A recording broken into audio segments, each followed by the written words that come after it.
Hello ವೀಕ್ಷಕರೇ, ನಮಸ್ಕಾರ. ತಮ್ಮೆಲ್ಲರಿಗೂ ಮತ್ತೊಮ್ಮೆ ಭಾಗ್ಯ ಟಿವಿಗೆ ಸುಸ್ವಾಗತ ಕೋರ್ತಾ ಇದ್ದೀವಿ. ಭಾಗ್ಯ ಮತ್ತು ಗಿರೀಶ್. ಸ್ನೇಹಿತರೆ, ತಾವೆಲ್ಲ ಬಹಳಷ್ಟು ಜನ ರಿಕ್ವೆಸ್ಟ್ ಮಾಡಿದ್ರಿ ಈರುಳ್ಳಿ ಬೆಳ್ಳುಳ್ಳಿ ಹಾಕದೇ ಇರತಕ್ಕಂಥ ರೆಸಿಪಿಗಳನ್ನು ದಯವಿಟ್ಟು ಮಾಡಿ ತೋರಿಸಿ ಅಂತ.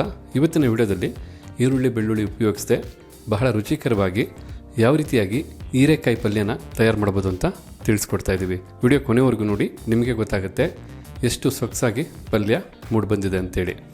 ಹಾಗೆ ಮತ್ತೆ ಆಗ್ತಾಡ, ಬನ್ನಿ ಪಲ್ಯನ ಮಾಡೋದಕ್ಕೆ ಶುರು ಮಾಡೋಣ. ಬಾಣಲಿಗೆ ಈಗ 2 ರಿಂದ 3 ಟೇಬಲ್ ಸ್ಪೂನಷ್ಟು ಎಣ್ಣೆನ ಬಳಸಬೇಕಾಗತ್ತೆ. ತಾವೆಲ್ಲಿ ನೋಡ್ತಾ ಇರ್ಬೋದು, ನಾವು ಮರದ ಗಾಣದಲ್ಲಿ ಪರಿಶುದ್ಧವಾಗಿ ತಯಾರಾದಂಥ ಸಪ್ತಮ್ ತೈಲ ಅವರ ಕಡಲೆಕಾಯಿ ಎಣ್ಣೆನ ಬಳಸ್ತಾ ಇದ್ದೀವಿ. ನಾವು ತಯಾರಿಸ್ತಕ್ಕಂಥ ಪ್ರತಿಯೊಂದು ಅಡುಗೆನಲ್ಲೂ ಮರದ ಗಾಣದ ಎಣ್ಣೆನೇ ಬಳಸ್ತಕ್ಕಂಥದ್ದು. ಈಗ ಬಿಸಿಯಾದಂಥ ಬಾಣಲಿಗೆ ಸರಿಸುಮಾರು 2 ರಿಂದ 3 ಟೇಬಲ್ ಸ್ಪೂನಷ್ಟು ಎಣ್ಣೆನ ಹಾಕ್ಕೊಳ್ತಾ ಇದ್ದೀವಿ. ಎಣ್ಣೆನೂ ಸಹ ಸ್ವಲ್ಪ ಬಿಸಿ ಆಗಬೇಕು. ಈಗ ಬಿಸಿಯಾದಂಥ ಎಣ್ಣೆಗೆ ಸ್ವಲ್ಪ ಸಾಸಿವೆನ ಹಾಕ್ಕೊಳ್ಳೋಣ. ಸಾಸಿವೆನೂ ಸಿಡಿದಾದ ನಂತರ ಚಿಟಿಕೆಯಷ್ಟು ಅಥವಾ ಸ್ವಲ್ಪ ಇಂಗು, ಹಾಗೆ 4 ಒಣಮೆಣಸಿನಕಾಯಿನ ಮಧ್ಯಕ್ಕೆ ಮುರಿದು ಹಾಕ್ಕೊಳ್ತಾ ಇರ್ತಕ್ಕಂಥದ್ದು. ಜೊತೆಗೆ ಸ್ವಲ್ಪ ಕರಿಬೇವಿನ ಸೊಪ್ಪನ್ನು ಹಾಕಿ ಈ ಪದಾರ್ಥನೆಲ್ಲ ಒಂದು 30 ಸೆಕೆಂಡು ಎಣ್ಣೆಯಲ್ಲಿ ಫ್ರೈ ಮಾಡ್ಕೋಬೇಕಾಗತ್ತೆ.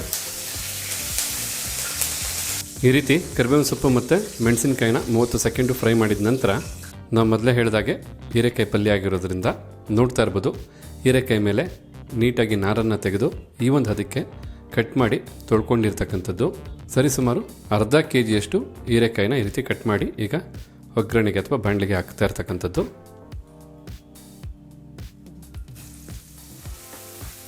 ಈಗ ಈ ಹೀರೆಕಾಯಿನ ಒಂದು 2 ನಿಮಿಷ ಈ ರೀತಿ ಬೆರೆಸ್ತಾ ಬಿಸಿ ಮಾಡ್ಕೋಬೇಕಾಗತ್ತೆ. ಎಲ್ಲ ತರಕಾರಿಗಳು ಆರೋಗ್ಯಕ್ಕೆ ಬಹಳ ಉತ್ತಮನೇ, ಅದರಲ್ಲೂ ಹೀರೆಕಾಯಿ ಪಲ್ಯ ಬಹಳ ಮುಖ್ಯ. ಆಗಾಗ ಹೀರೆಕಾಯಿ ಪಲ್ಯನ ಮಾಡಿ ತಿನ್ನಬೇಕು. ಯಾಕೆಂದರೆ ನಾರಿನ ಅಂಶ ಇರತಕ್ಕಂಥ ಪದಾರ್ಥಗಳನ್ನ ಉಪಯೋಗಿಸಿ ನಾವು ಅಡುಗೆನ ಮಾಡಿ ತಿನ್ನೋದ್ರಿಂದ ಖಂಡಿತ ಆರೋಗ್ಯಕ್ಕೆ ಬಹಳ ಉತ್ತಮ. ಈ ರೀತಿಯಾದಂಥ ಪಲ್ಯ ಜೀರ್ಣಕ್ರಿಯೆಯಲ್ಲಿ ಬಹಳ ಮುಖ್ಯ ಪಾತ್ರ ವಹಿಸುತ್ತೆ. ಹೀಗಿಲ್ಲಿ ಸರಿಸುಮಾರು 2 ನಿಮಿಷಗಳ ಕಾಲ ನೀಟಾಗಿ ಹೀರೆಕಾಯಿನ ಫ್ರೈ ಮಾಡಾಯಿತು. ಈ ಸಮಯದಲ್ಲೇ ರುಚಿಗೆ ತಕ್ಕಷ್ಟು ಉಪ್ಪನ್ನು ಹಾಕ್ಕೊಂಡು ಜೊತೆಗೆ ಸ್ವಲ್ಪ ಅರಶಿಣದ ಪುಡಿನೂ ಸಹ ಹಾಕಿ ಉಪ್ಪು ಮತ್ತು ಅರಶಿಣದ ಪುಡಿ ಚೆನ್ನಾಗಿ ಬೆರೆಯೋ ಹಾಗೆ ಮಿಕ್ಸ್ ಮಾಡಿಕೊಂಡ್ರೆ ಸಾಕಾಗುತ್ತೆ. ಈ ರೀತಿ ಉಪ್ಪು ಮತ್ತು ಅರಶಿಣದ ಪುಡಿ ಚೆನ್ನಾಗಿ ಬೆರೆಯೋ ಹಾಗೆ ಮಿಕ್ಸ್ ಮಾಡಿದ ನಂತರ ಈಗ ತಾವಿಲ್ಲಿ ನೋಡ್ತಾ ಇರ್ಬೋದು, ಅರ್ಧ ನಿಂಬೆಹಣ್ಣು ಗಾತ್ರದಷ್ಟು ಹುಣಸೆಹಣ್ಣನ್ನು ನೀರಲ್ಲಿ ನೆನೆಸಿದ್ದೀವಿ. ಈ ನೆನೆಸಿದಂಥ ಹುಣಸೆಹಣ್ಣನ್ನೇ ಈಗ ಕಿವುಚಿ ಆ ಹುಣಸೆಹಣ್ಣಿನ ನೀರನ್ನು ಬಳಸ್ತಾ ಇರ್ತಕ್ಕಂಥದ್ದು. ಜೊತೆಗೆ 1 ಟೇಬಲ್ ಸ್ಪೂನಷ್ಟು ಬೆಲ್ಲದ ಪುಡಿನೂ ಬಳಸ್ತಾ ಇದ್ದೀವಿ. ಈಗ ಹುಣಸೆ ಹುಳಿ ಮತ್ತು ಬೆಲ್ಲ ಎರಡು ಚೆನ್ನಾಗಿ ಬೆರೆಯೋ ಹಾಗೆ ಮಿಕ್ಸ್ ಮಾಡಿಕೊಂಡು ಸರಿಸುಮಾರು ಏನಿಲ್ಲ ಅಂತಂದರೂ 8 ರಿಂದ 10 ನಿಮಿಷಗಳ ಕಾಲ ಈ ಒಂದು ಹೀರೆಕಾಯಿನ ಬೇಯಿಸ್ಕೋಬೇಕಾಗುತ್ತೆ. ಅದು ಒಂದು ಲಿಡ್ಡನ್ನು ಕ್ಲೋಸ್ ಮಾಡಿ ಹಬೆನಲ್ಲಿ ಬೇಯಿಸ್ಕೋಬೇಕು.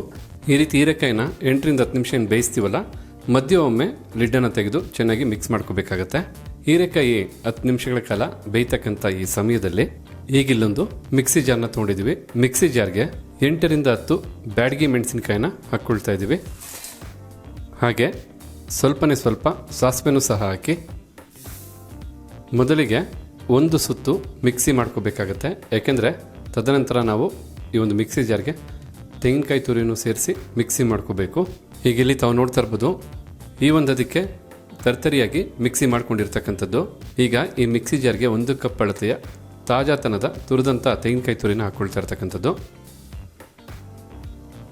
ಈಗ ಈ ತೆಂಗಿನಕಾಯಿ ತುರಿ ಮತ್ತು ಬ್ಯಾಡಗಿ ಮೆಣಸಿನಕಾಯಿ ಪುಡಿ ಎಲ್ಲ ಚೆನ್ನಾಗಿ ಬೆರೆಯೋ ಹಾಗೆ ತರ್ತರಿಯಾಗಿ ಒಮ್ಮೆ ಮಿಕ್ಸಿ ಮಾಡಿಕೊಂಡ್ರೆ ಸಾಕಾಗುತ್ತೆ.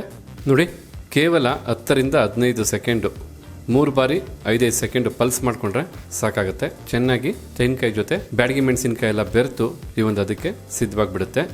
ಈ ಸಮಯದಲ್ಲಿ 5 ನಿಮಿಷಗಳ ಕಾಲ ಹೀರೆಕಾಯಿ ಸಹ ಬೆಂದಿರುತ್ತೆ. 5 ನಿಮಿಷ ಹೀರೆಕಾಯಿ ಚೆನ್ನಾಗಿ ಬೆಂದಿರೋದ್ರಿಂದ ಒಮ್ಮೆ ಲಿಡ್ಡನ್ನು ಓಪನ್ ಮಾಡಿ ಮಿಕ್ಸ್ ಮಾಡ್ಕೋಬೇಕು. ಅದರ ಮೂಲಕ ಎಲ್ಲ ಹೀರೆಕಾಯಿ ಎಲ್ಲ ಕಡೆಯೂ ಚೆನ್ನಾಗಿ ಬೇಯೋದಕ್ಕೆ ಹೆಲ್ಪ್ ಆಗುತ್ತೆ. ಈ ರೀತಿ ಚೆನ್ನಾಗಿ ಮಿಕ್ಸ್ ಮಾಡಿದ ನಂತರ ಮಿಕ್ಸಿ ಜಾರಲ್ಲಿ ನಾವೇನು ತರ್ತರಿಯಾಗಿ ಮಿಕ್ಸಿ ಮಾಡಿದ್ವಲ್ಲ ಆ ಪದಾರ್ಥನ ಹಾಕ್ಕೋಬೇಕಾಗತ್ತೆ. ಈಗ ತೆಂಗಿನಕಾಯಿ ತುರಿ ಹಾಗೆ ಹೀರೆಕಾಯಿ ಎಲ್ಲ ಚೆನ್ನಾಗಿ ಬೆರೆಯೋ ಹಾಗೆ ಮಿಕ್ಸ್ ಮಾಡ್ಕೋಬೇಕು. ಉಳಿದಂಥ 5 ನಿಮಿಷಗಳ ಕಾಲ ಏನು ಈ ಹೀರೆಕಾಯಿನ ಬಿಸಿ ಮಾಡ್ಕೊಂಡು ಬೇಯಿಸ್ಕೊಳ್ತೀರಾ, ಇದೇ ರೀತಿಯಾಗಿ ಓಪನ್ನಾಗೆ ಮಿಕ್ಸ್ ಮಾಡ್ತಾ ಚೆನ್ನಾಗಿ ಬಿಸಿ ಮಾಡ್ತಾ ಬೇಯಿಸ್ಕೋಬೇಕು. ಯಾಕೆಂದರೆ ತೆಂಗಿನಕಾಯಿ ಸಹ ಸ್ವಲ್ಪ ಬೆಂದರೆ ರುಚಿ ಹೆಚ್ಚಾಗುತ್ತೆ. ಹೀರೆಕಾಯಿ ಪಲ್ಯ ಮಾಡೋದಕ್ಕೆ ಸೀಸನ್ ಅಂತೇನಿಲ್ಲ, ಎಲ್ಲ ಸೀಸನಲ್ಲೂ ಹೀರೆಕಾಯಿ ಸಿಕ್ಕೇ ಸಿಗುತ್ತೆ. ಖಂಡಿತ ನೀವು ಸಹ ಒಮ್ಮೆ ಈ ರೀತಿಯಾದಂಥ ಹೀರೆಕಾಯಿ ಪಲ್ಯನ ಮಾಡಿ ಮನೆ ಮಂದಿ ಎಲ್ಲ ಊಟದ ಜೊತೆ ಸವಿಬೇಕು ಅಂತ ನಮ್ಮ ಒಂದು ಕೋರಿಕೆ. ಹೀಗಿಲ್ಲಿ ಒಟ್ಟಾರೆಯಾಗಿ ಮತ್ತೆ 5 ನಿಮಿಷ ಹೀರೆಕಾಯಿ ಚೆನ್ನಾಗಿ ಬೆಂದು ಸೊಗಸಾಗಿ ಪಲ್ಯ ಸಿದ್ಧವಾಗಿದೆ. ಈ ಸಮಯದಲ್ಲಿ ಮೇಲೆ ಸ್ವಲ್ಪ ಕೊತ್ತಂಬರಿ ಸೊಪ್ಪನ್ನು ಉದುರಿಸಿ ಚೆನ್ನಾಗಿ ಮಿಕ್ಸ್ ಮಾಡಿಕೊಂಡ್ರೆ ಸಾಕು. ಸೊಗಸಾದಂಥ ಬಿಸಿಯಾದಂಥ ತಿನ್ನೋದಕ್ಕೆ ಬಾಯಿಗೆ ರುಚಿಯಾದಂಥ ಹೀರೆಕಾಯಿ ಪಲ್ಯ ಸೂಪರಾಗಿ ಸಿದ್ಧವಾಗಿದೆ. ಅದರಲ್ಲೂ ಈರುಳ್ಳಿ ಬೆಳ್ಳುಳ್ಳಿ ಬಳಸದೆ ಮಾಡಿರ್ತಕ್ಕಂಥ ಪಲ್ಯ ಇದು. ತಾವು ಬೇಕಿದ್ರೆ ಈರುಳ್ಳಿ ಬೆಳ್ಳುಳ್ಳಿ ಎರಡನ್ನೂ ಉಪಯೋಗಿಸಿ ಸಹ ಈ ಒಂದು ಪಲ್ಯನ ಮಾಡ್ಕೋಬೋದು. ಹಾಗಿದ್ರೆ ನೋಡ್ಕೊಂಡ್ರಲ್ಲ ಯಾವ ರೀತಿಯಾಗಿ ಹೀರೆಕಾಯಿ ಪಲ್ಯನ ತಯಾರು ಮಾಡೋದು ಅಂತ.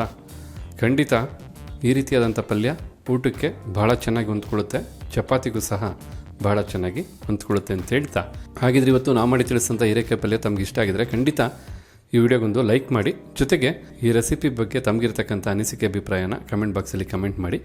ಅಷ್ಟೇ ಅಲ್ಲ, ಈ ವಿಡಿಯೋನ ಮತ್ತೊಬ್ಬರಿಗೂ ಹೆಲ್ಪ್ ಆಗೋ ಹಾಗೆ ಶೇರ್ ಮಾಡಿ ಅಂತ ಹೇಳ್ತಾ ತಮಗೆಲ್ಲರಿಗೂ ಧನ್ಯವಾದನ ತಿಳಿಸ್ತಾ ಇದ್ದೀವಿ. ಭಾಗ್ಯ ಮತ್ತು ಗಿರೀಶ್ ಮತ್ತೊಂದು ಹೊಸ ವಿಡಿಯೋದಲ್ಲಿ ಹೊಸ ರೆಸಿಪಿ ಜೊತೆ ತಮ್ಮನ್ನ ಭೇಟಿ ಮಾಡ್ತೀವಿ. ಅಲ್ಲಿವರೆಗೂ ನಮಸ್ಕಾರ ವೀಕ್ಷಕರೇ.